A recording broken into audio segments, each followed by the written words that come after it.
Hello, hello, hello. More Penguin Cafe.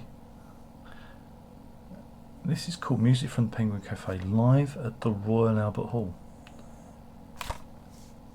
But how? You said it was over. You said there was no more Penguin Cafe Orchestra. Well, this is an interesting one. This was released in, I think it's 2009. Yeah, 2009. And I'm not sure where I even bought it from. Because it wasn't from Amazon. So maybe I bought it direct from Penguin Cafe Orchestra, Penguin Cafe, I don't know, whatever you want to call them. But it wasn't Amazon, because I had a search, I had a look for it, and I couldn't find it. But yeah, this was done in aid of the Teenage Cancer Trust. It says so on the inside. It's a live album. They play at the Royal Albert Hall. There doesn't seem to be an audience there. And this, we see Arthur Jeffs taking the reins in, I think it was 2007. They had a memorial concert for Simon Jeffs. It was the anniversary of his passing. It would have been 10 years. Unfortunately, I couldn't go because I was not in London at that point. God damn it, and I deeply regretted it. But hey, that marked the transitionary period, the end of one version of the band and the formation of Penguin Cafe. They dropped the orchestra, helmed by Arthur Jeffs, Simon Jeffs' son. And this is their first release. Yeah, and it's a live album. Indeed. Here we go. We'll have a look at it first. There's still some artwork there. Emily Young, I believe, and this one also includes a DVD. And I tried looking it up on Amazon. It wasn't on there, and you can see there it was for the Teenage Cancer Trust, and it gives all the who's on there, and it is a version of the band that eventually becomes the touring band and the recording band. So yeah, there are 16 tracks on it. I think it's just over an hour. I think it might even be 67 minutes. It's a long one, and so it includes Telephone and Rubber Band, Music for a Found Harmonium, Bramble May, which is an original piece, In the Back of a Taxi, another one from the Porlock, Finland. That one ends up on A Matter of Life, Giles Farnaby's Dream, Steady State, Horns of the Bull, Perpetuum Mobile, The Fox and the Leopard goes on. That is going to be on A Matter of Life as well. Oscar Tango, Cutting Branches for a Temporary Shelter, From the Colonies, Ghost in the Pond again. That's going to be on the new album when it comes around. And Salty Bean Fumble. On the DVD, there are 5 live performances: Perpetuum Mobile, Telephone and Rubber Band, Giles Farnaby's Dream, Music for a Found Harmonium, and Salty Bean Fumble.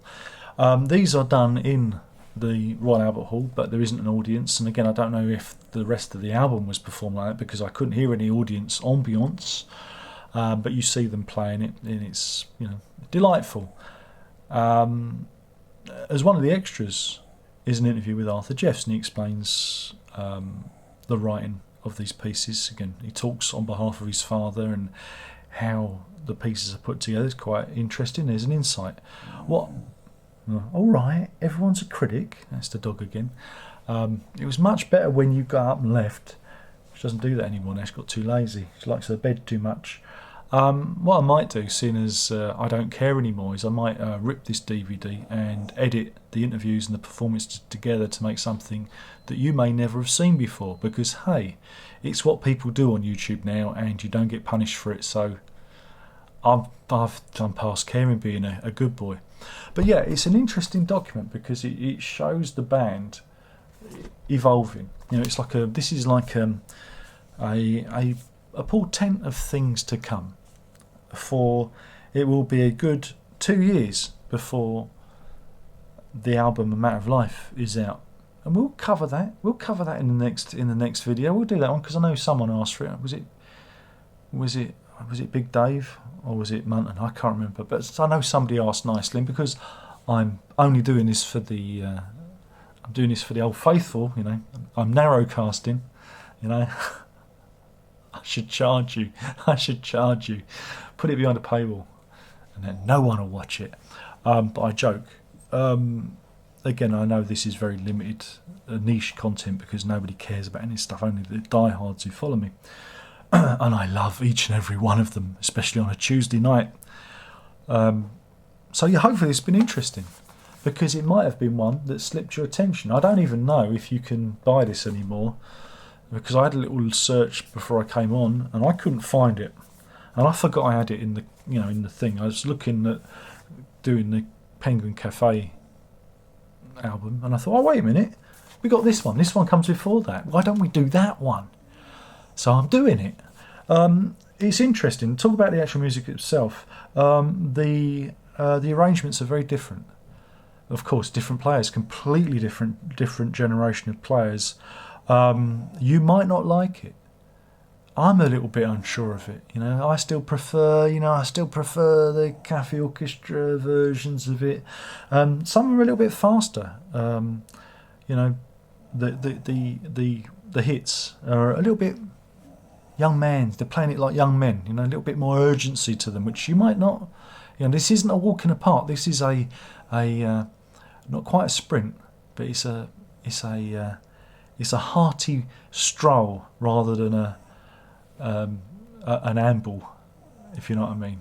It pushes the pace up somewhat, and like I say, the arrangements are quite different. Keep your eye out for Neil Codlin, he of Suede, for he's in the band at this point, and he goes on to be in the band after this.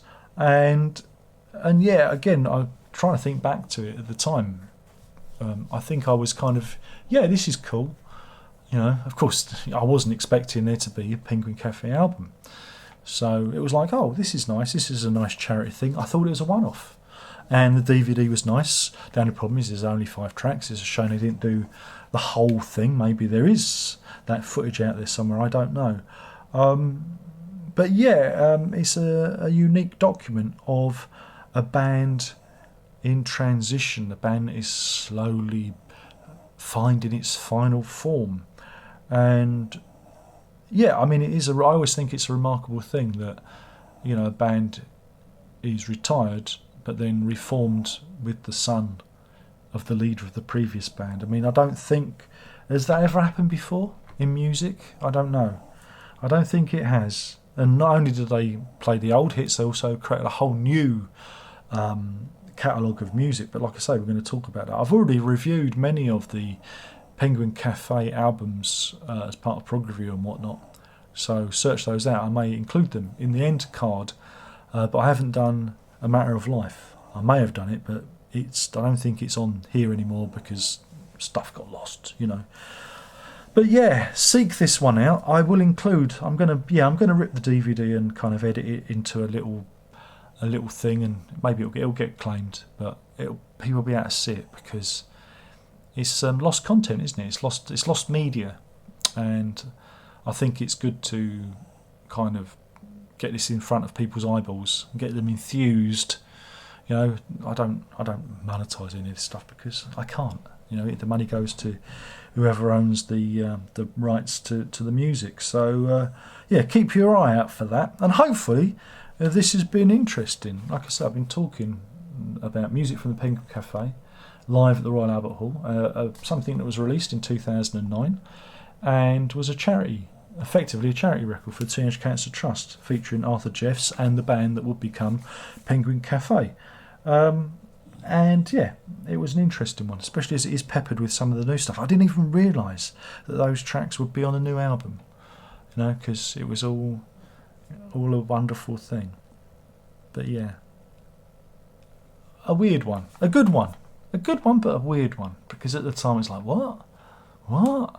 I had no idea that there was a new album coming, and that did take, like I say, 2 years after this. So that's it. Anyway, my name's been Darren Locke. This has been music from the Penguin Cafe, live at the Royal Albert Hall, 2009, CD, DVD, and thank you for watching. Hopefully you've enjoyed it. If you haven't, not my problem. There'll be someone along in a minute who you'll enjoy more than me, and that's it. Ta-da.